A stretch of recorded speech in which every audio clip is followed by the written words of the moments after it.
ഇതൊരു സിനിമാ കഥയല്ല. James bond ചിത്രങ്ങളെപ്പോലും വെല്ലുന്ന യാഥാർത്ഥ്യത്തിന്റെ ചോരയും കണ്ണീരും കലർന്ന ഒരു ഇന്ത്യൻ ചാരന്റെ കഥയാണ്. ശത്രു രാജ്യത്തിന്റെ സൈന്യത്തിൽ ചേർന്ന് അവരുടെ മേജർ പദവി വരെ എത്തി ഇന്ത്യക്ക് നിർണായക വിവരങ്ങൾ ചോർത്തി നൽകിയ ധീരൻ. ഭാരതത്തിന്റെ ചരിത്രത്തിൽ ഇന്നുവരെ ജീവിച്ചിട്ടുള്ളതിൽ വെച്ച് ഏറ്റവും അപകടകാരിയും എന്നാൽ ധീരനുമായ ഒരു ചാരൻ. സ്വന്തം രാജ്യം നൽകിയ ദൗത്യത്തിനായി ശത്രുരാജ്യത്തിന്റെ സൈന്യത്തിൽ ചേർന്ന് അവരുടെ രഹസ്യങ്ങൾ ചോർത്തി ഒടുവിൽ അജ്ഞാതനായി മരിക്കേണ്ടി വന്ന ഒരാൾ. ഇന്ന് ലോകം അദ്ദേഹത്തെ വിളിക്കുന്നത് ദ ബ്ലാക്ക് ടൈഗർ എന്നാണ്. രവീന്ദ്ര കൗശിക് എന്ന ആ ഇതിഹാസത്തിന്റെ ജീവിതത്തിലൂടെ നമുക്കൊന്ന് സഞ്ചരിക്കാം. 1952 ഏപ്രിൽ 11 രാജസ്ഥാനിലെ ശ്രീ ഗംഗാനഗറിലാണ് രവീന്ദ്ര കൗശിക് ജനിച്ചത്. ചെറുപ്പം മുതലേ കലകളോടും നാടകത്തോടും വലിയ താല്പര്യമായിരുന്നു അദ്ദേഹത്തിന്. അഭിനയത്തിലുള്ള അസാമാന്യ കഴിവാകാം ഒരുപക്ഷെ അദ്ദേഹത്തിന്റെ ജീവിതം തന്നെ മാറ്റിമറിച്ചത്.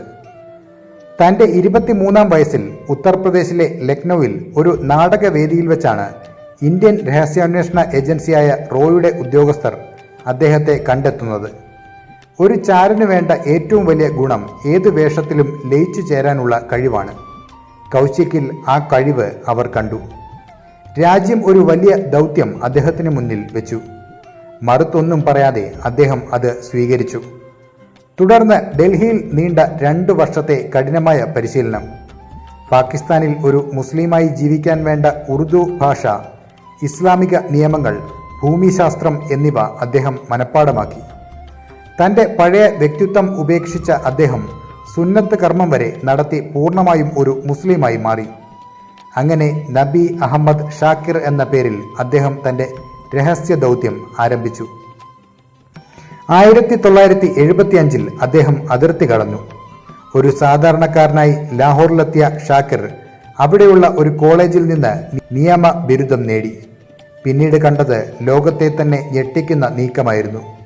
ഒരു സാധാരണ ചാരൻ വിവരങ്ങൾ മോഷ്ടിക്കുമ്പോൾ കൗശിക് ചെയ്തത് ശത്രുവിൻ്റെ സംവിധാനത്തിൻ്റെ ഭാഗമാവുകയായിരുന്നു. അദ്ദേഹം പാകിസ്ഥാൻ സൈന്യത്തിൽ ചേരാൻ അപേക്ഷ നൽകി. കഠിനമായ പരീക്ഷകളിലൂടെയും ട്രെയിനിങ്ങിലൂടെയും കടന്നുപോയ അദ്ദേഹം പാക് സൈന്യത്തിൽ ഒരു ഓഫീസറായി നിയമിതനായി. വർഷങ്ങൾ കടന്നുപോയപ്പോൾ അദ്ദേഹം ഒരു മേജർ പദവിയിലേക്ക് ഉയർത്തപ്പെട്ടു. ആലോചിച്ചു നോക്കൂ, പാകിസ്ഥാൻ സൈന്യത്തിൻ്റെ തന്ത്രപ്രധാനമായ യോഗങ്ങളിൽ ഇരിക്കുന്നത് ഇന്ത്യയുടെ ഒരു ചാരനായിരുന്നു. ഈ കാലയളവിൽ അദ്ദേഹം പാക് സൈനിക ഉദ്യോഗസ്ഥന്റെ മകളായ അമാനത്തിനെ വിവാഹം കഴിച്ചു. അവർക്കൊരു മകനും ജനിച്ചു. തൻ്റെ ഭർത്താവ് ഒരു ഇന്ത്യൻ ഏജന്റാണെന്ന് അമാനത്ത് സ്വപ്നത്തിൽ പോലും വിചാരിച്ചിരുന്നില്ല. 1979 മുതൽ 83 വരെയുള്ള കാലഘട്ടത്തിൽ ഇന്ത്യയുടെ വടക്കൻ അതിർത്തികളിലെ പാക് സൈനിക വിന്യാസത്തെക്കുറിച്ചുള്ള ഏറ്റവും കൃത്യമായ വിവരങ്ങൾ കൗശിക് ഇന്ത്യക്ക് നൽകി. അദ്ദേഹത്തിൻ്റെ ഈ സേവനങ്ങൾക്കായി അന്നത്തെ ഇന്ത്യൻ പ്രധാനമന്ത്രി ഇന്ദിരാഗാന്ധി ഇന്ത്യയുടെ ബ്ലാക്ക് ടൈഗർ എന്ന് വിശേഷിപ്പിച്ചു. എന്നാൽ വിധിയുടെ കളി മറ്റൊന്നായിരുന്നു. 1983 കൗശിക്കിനെ സഹായിക്കാനായി റോ മറ്റൊരു ഏജന്റിനെ അയച്ചു. പക്ഷേ പാക് രഹസ്യാന്വേഷണ ഏജൻസിയായ ISI അയച്ച മറ്റൊരു ഏജന്റിനെ പിടികൂടി. കടുത്ത പീഡനങ്ങൾക്കൊടുവിൽ കൗശിക്കിനെ കുറിച്ചുള്ള സത്യം അയാൾ വെളിപ്പെടുത്തി. ഒരു വൈകുന്നേരം പാർക്കിൽ വെച്ച് ഇന്ത്യ അയച്ച പുതിയ ഏജന്റിനെ കാണാൻ എത്തിയ കൗശിക്കിനെ പാക് സൈന്യം വളഞ്ഞു എന്നാണ് പറയപ്പെടുന്നത്. മാസങ്ങളോളം ക്രൂരമായ പീഡനങ്ങളാണ് സിയാൽകോട്ട് ജയിലിൽ അദ്ദേഹം അനുഭവിച്ചത്. ഇന്ത്യയുടെ വിവരങ്ങൾ ചോർത്താൻ അവർ അദ്ദേഹത്തിൻ്റെ ശരീരം തകർത്തു. പക്ഷേ ഒരു വാക്കുപോലും അദ്ദേഹം വിട്ടുപറഞ്ഞില്ല. വിചാരണയ്ക്കൊടുവിൽ അദ്ദേഹത്തെ വധശിക്ഷയ്ക്ക് വിധിച്ചു. എന്നാൽ പിന്നീട് ജീവപര്യന്തമായി ശിക്ഷ കുറയ്ക്കുകയായിരുന്നു. ജയിലിൽ ശരിയായ ചികിത്സ ലഭിക്കാതെ ക്ഷയരോഗവും ഹൃദ്രോഗവും പിടിപെട്ട് 2001 നവംബർ മാസത്തിൽ ആ ധീരൻ അന്തരിച്ചു. മുൾട്ടാൻ ജയിലിന് പിന്നിൽ ആരുമറിയാതെ ഒരു കുഴിമാടത്തിൽ അദ്ദേഹത്തെ അടക്കം ചെയ്തു. സ്വന്തം രാജ്യം സുരക്ഷിതമായിരിക്കാൻ വേണ്ടി അപരിചിതമായ മണ്ണിൽ അജ്ഞാതനായി തീർന്ന ഒരാൾ. ഇന്ന് നാം സിനിമകളിൽ കാണുന്ന പല കഥാപാത്രങ്ങൾക്കും പ്രചോദനം രവീന്ദ്ര കൗശിക്കാണ്. പക്ഷേ യാഥാർത്ഥ്യം അതല്ല. അദ്ദേഹം അനുഭവിച്ച കഷ്ടപ്പാടുകൾക്ക് മുന്നിൽ സിനിമകൾ വെറും നിഴൽ മാത്രമാണ്.